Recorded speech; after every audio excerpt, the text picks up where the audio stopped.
This week we are getting started on a project I am so excited for. Renovating the living room. I briefly mentioned in my Christmas decorating video some of the problems that we already kind of fixed but just haven't like finished in the living room because all of the sort of heavy lifting, I'll say, is kind of already done. This wall behind me you can see is all drywalled, whereas the rest of it is still the original plaster. And the reason for that being is that that wall was so termite eaten that we had to actually fully rebuild it and just redo the whole entire thing, unfortunately. Not long after we first moved into our house, we also had a huge plumbing leak in the bathroom that's right above there. And we ended up pulling down this whole ceiling space, and it was literally an entire hole for the last 10 years. So me and my husband have a little deal basically where he does a lot of the demo and then the sort of rebuilding as far as structural and stuff like that. And then when it comes to finishing, like everything as far as like finishing drywall, you know, obviously painting, all of that stuff, refinishing floors, that's all me. So we're at the point where it's all me. Just to give you a quick overview of what I will be working on in this space, I will be finishing the drywall that's over there, also like patching it in to the original plaster so that you can't tell that there's like a whole new brand new wall there. And then also skim coating all of the original plaster walls. Now this is for a lot of reasons. Number one, it has a texture to it that honestly I don't hate, but I found this in many of the other rooms is that it holds onto cobwebs and dirt like you would not believe, and it's so difficult to clean. So we want to kind of like skim it just to smooth everything out. But also there's a lot of, you know, holes in the plaster from a lot of the work that we had to do. So every single wall has at least one hole, if not multiple holes in them. So I'm gonna have to fill those anyway. And, you know, just in order to make everything look right, it'll just make most sense to just skim all of the original plaster and also finish the new drywall, and then everything will kind of like look cohesive. So that is a big part of what we're going to be doing, obviously. But there's also a lot of woodwork to be done. Unfortunately, not the floors, which desperately need to be done. We decided a long time ago that it did not make sense with the way that we were renovating our house to do the floors until basically everything else is done. It's because we have been doing a live-in renovation and we've had a lot of different projects going on and made the most sense to wait. So the floors will not be done during this project, unfortunately, but everything else hopefully will be. So that will also include the mantle on the fireplace, which is beautiful, and don't you worry, I will not be painting it. There are also the wood beams on the ceiling. They are lovely, love them.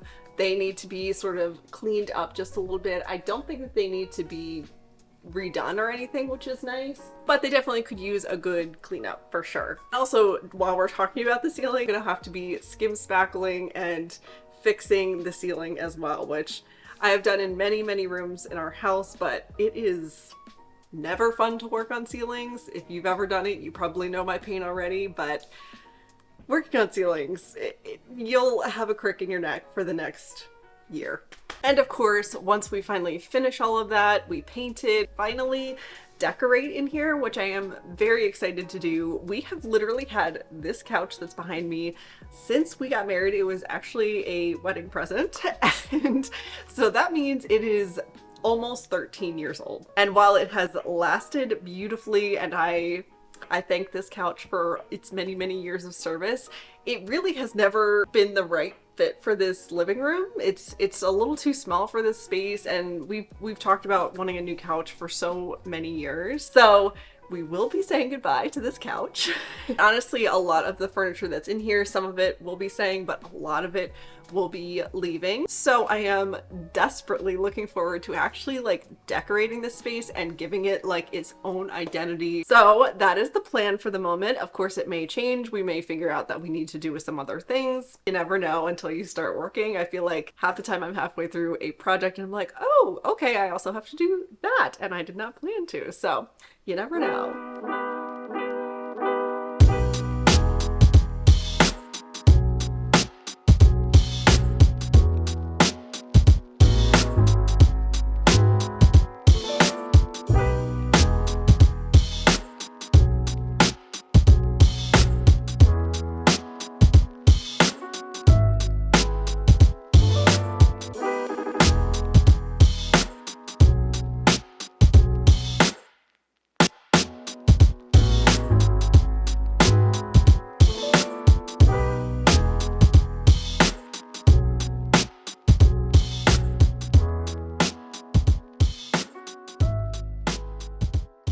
over the years with projects like this, I've often found that it works best for me to just get started. But the downside to that is often that I realize like halfway through part of the project that I need to change directions and I need to focus on something else. So for instance, I started skim spackling this one wall, and then as I was prepping one of the longer walls to skim spackle that, I realized that I was gonna have to stop and make a decision about what I wanted to do with the baseboard trim. So obviously this room has a ton of really beautiful wood trim, but then all of the door and baseboard trim is all painted and it's got multiple layers of paint. We did always know that there was some nice wood under it just because behind one of the radiators when we pulled it out, that part of the trim had not been painted and it looked really pretty. But of course, it's also always impossible to say whether or not all of the trim is in that good of condition. A lot of times it is easiest just to repaint it. But one of the problems is that the paint that's on there is just like really like gloopy. The best way I can describe it. It also has chipped off in parts, and so it's just really uneven. And I've dealt with this in other rooms in our house before, and what ends up happening is that in order to get it even ready for like a new coat of paint, I have to do a lot of fiddling with it. I have to sand parts of it and patch parts of it, even to get it to the point where I can paint it and it not look terrible. I still have to do quite a bit of work to it. But of course, I have always been like a little curious about like whether or not I could restore the trim back to the original wood. So of course the other night while I was thinking about it and I was, trying to make a decision about like what am I going to do about this trim, I was like, you know what? I'm just going to test a spot, put some stripper on there, see how many layers of paint are on there, what it looks like is underneath of those layers. I'm just gonna give it a try. And I could see that there was some really nice looking wood under there. And so you know what? I just kind of decided the next day that I'm just gonna try stripping like the whole doorway into our dining rooms. And so I spent literally the entire day the other day stripping just that doorway. So here it is.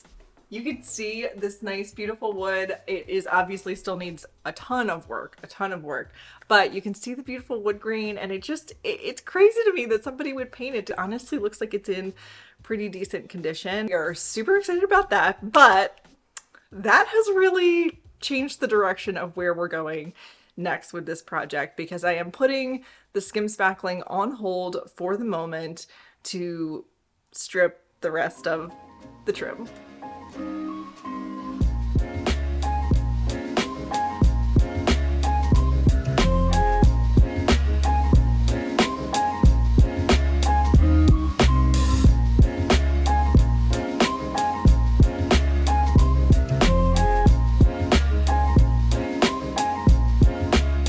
Okay, so I put on the paint stripper, and usually the first coat I leave on the longest, which I think I left it on for about an hour. I usually do between 20 minutes and an hour, and you can see where all the paint's bubbling up. So I'm gonna go ahead and scrape it, but we'll definitely have to do multiple passes with the paint stripper. Usually after the first layer of paint stripper, I usually don't leave it on quite as long. It tends to like work pretty quickly after the first heavy layer. Scrape this all off and then add some more on and just keep doing that all day.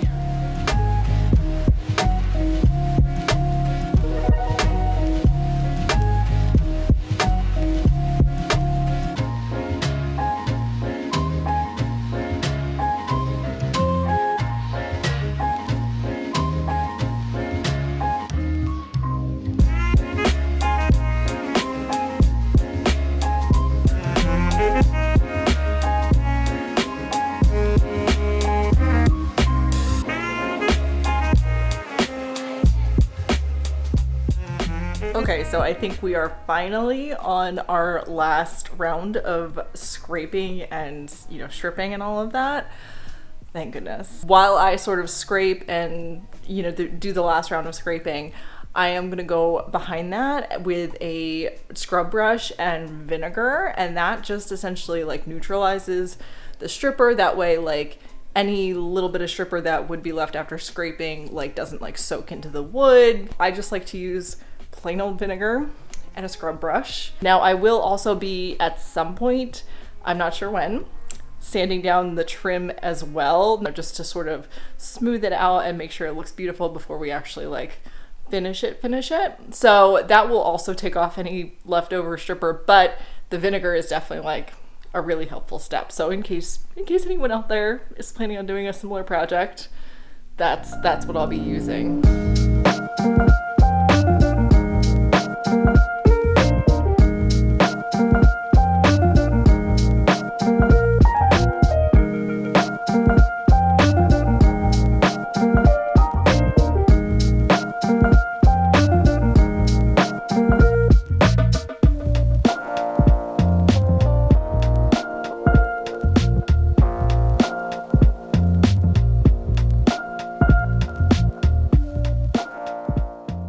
Okay, we are officially done with scraping. I neutralized all of the trim. It was able to dry out overnight. I have to say, this is one of those projects that I'm sure in video looks like quick and easy, but in reality, I spent multiple days getting this trim scraped down. If I had to guess, I have probably between 20 and 30 hours worth of work just on this trim, just scraping it down. We haven't even sanded it or like actually like finished it. In the end, it ends up being a lot of repetitive stuff that you probably won't want to see 20 hours worth of in a video, but it's, you know, scraping, reapplying stripper, scraping, reapplying stripper, just over and over and over again. And that's been basically my entire last week. I am so happy that I did it, and I think it looks incredible. I think once the whole room is done, it'll really be like a highlight. I am super excited about it. Also, I think I forgot to mention when I was working on it that the door that is like between the living room and the entryway, I am planning on scraping that down too and refinishing that door to go along with all of the trim too in the future. But for a few reasons, I decided not to do that at the moment. I'm going to do that once I'm ready to take it off its hinges and lay it out and sort of make my life a little bit easier with that project. But we're going to wrap up for this week. I will be back with more living room renovation. We still have plenty more walls to skim coat. We have plenty of things to do in here. So if you enjoyed this, I would love it if you would like and subscribe. It really does help me so much. You know, come back because we're definitely going to be working on this project for a little while. But I hope you are having a lovely day, and I will see you next time.